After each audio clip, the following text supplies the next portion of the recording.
Welcome. I am excited to be with you today. Thank you for joining and taking time out of your day to participate in this session. I am May Izani and I am IE Master Trainer, and I will guide you for our title Coding in the Classroom for today. In our session today, we will discuss the coding in the classroom, code the new literacy. So let's get started with a quick check-in on what we currently think of when you hear the phrase coding in the classroom. I will start with the code the new literacy. We will watch a video what people say about code the new literacy nowadays. Let us watch. Software and computers. It used to be that was just kind of a separate area of the world, but now software touches all these different things that you use. I think if you look at everything, there's more phones and tablets and laptops and websites, and everybody's on social media, and it's just all these different things, and everything's just moving faster.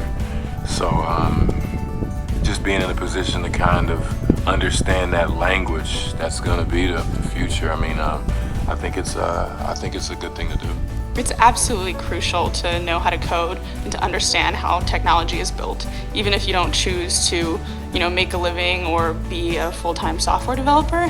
Understanding how software works, which is something that affects everything around you, from your purchases to, how you eat and just how everything works nowadays. It's really important to be able to know how it works so that you are not sort of a victim of other people's choices. It's important for these kids right now, starting at 8 years old, to be a citizen on this planet. Hey, whatever country you're from, to read and write code. And if you wait until you're an adult, you probably will never do it. I always felt like if I didn't learn how to program, it would be like not learning how to read. The future would just be closed to me.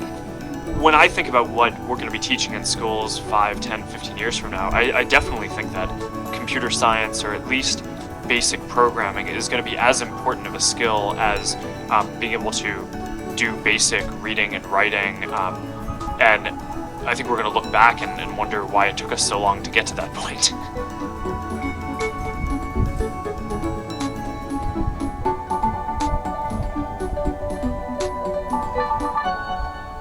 Now, can you find anything in this room computer science has not touched? Yes, books. Children nowadays, if they didn't touch the book itself, they will choose the gadget. This is the real fact. And the problem in the STEM problem in computer science is 71% of all new jobs in STEM are in computing, and 8% of STEM graduates are computer science. So, what is the problem? Now, let us take a look why learn coding is very important for nowadays. Really important for girls to study computer science. I think for a long time, the world thought that some things were for boys and some things were for girls, and everyone understands now that boys and girls can have equal opportunity. If we could just support girls and give them that initial encouragement, that we can start balancing the skills, and then we won't even have to play with the equation because it will just be a natural flow. To be able to code gives you the freedom to build anything, and that is just so empowering. I like having that power in my own hands to express what's in my imagination using programming. Just the experience of programming gives you access to a new method of thinking. Everything becomes the steps that you can take towards a solution, and that is just extremely valuable. It's one thing to use software. It's a totally different thing to get to change how the software you use actually works. Yeah, all of my favorite memories from computer science are actually programming together with teams. I don't think CS is a solo thing. Nothing is. If you want to build something amazing, you usually have to do it in a team, and CS is no different. You all live in a time where expressing yourself, learning about different people, making a business, and a real difference in your communities is all totally possible. With computers, it's right at your fingertips. It's not about being a girl or being a boy. It's about being talented. Computer science needs more talented people who are not afraid of being creative and making the world a better place. Jump into it, learn, just try and take one class, give it 1 hour. It's amazing what you can learn in 1 hour.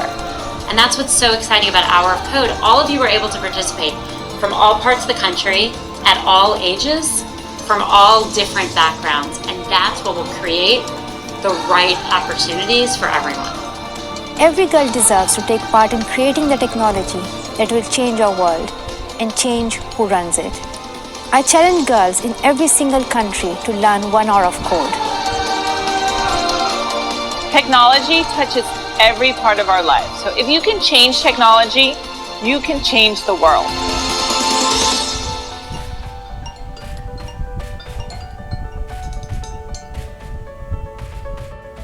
Now we will look to the computer science is changing everything. Why computer science is very important, why coding is very important. Let's watch the next video.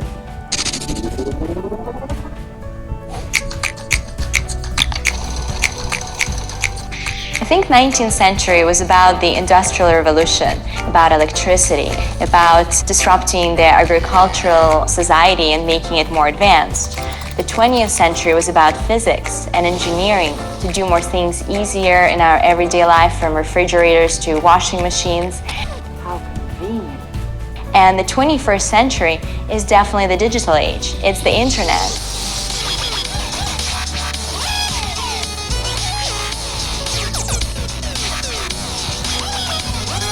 Even if you want to become a race car driver or play baseball or, build a house, all of these things have been turned upside down by software. The LettuceBot is a robot that can sense its environment. Every single hour, this LettuceBot is seeing 1.5 million plants, and it's taking individual action on those plants. We enable lettuce growers to have higher yields in their field by helping make it cheaper, by helping produce food in a more sustainable way. And that wasn't previously possible without computer science and technology.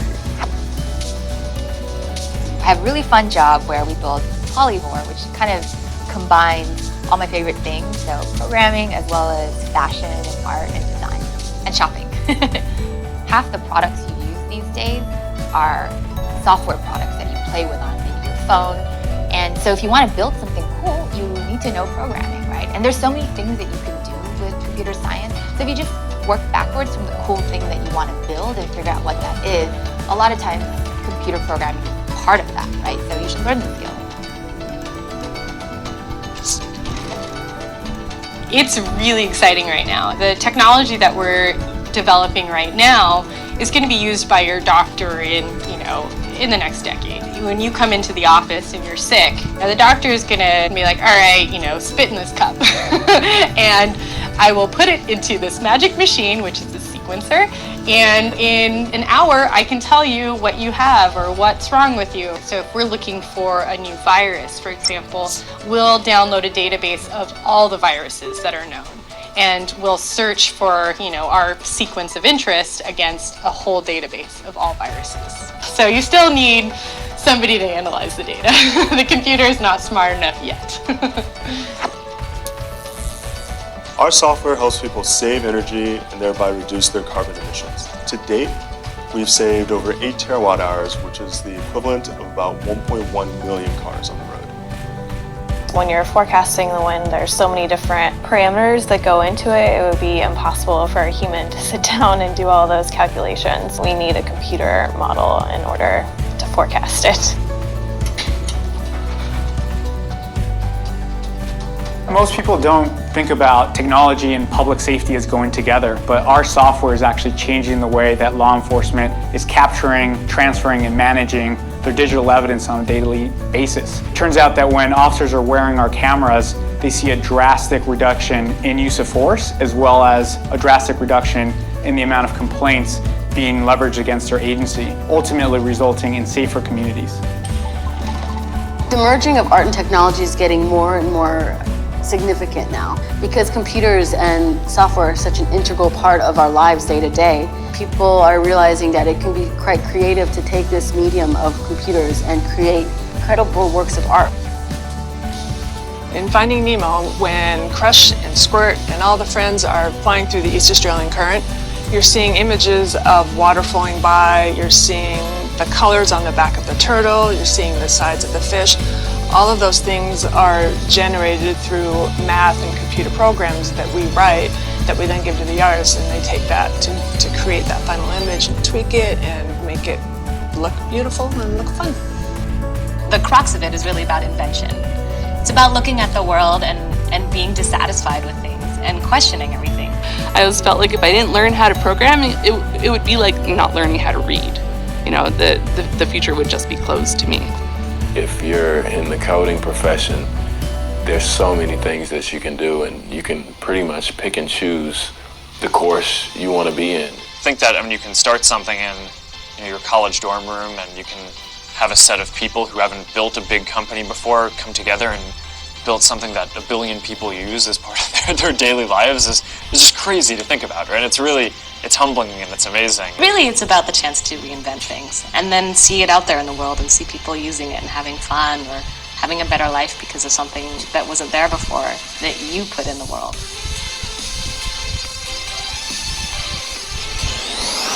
After watching the videos, what do you think about the need for coding in our schools? Can't you see where coding might take the place of something in our already jammed curriculum? Do you agree with the CEO of YouTube? If you change the technology, you can change the world. So if you agree with that, let's start our learning and teaching of coding.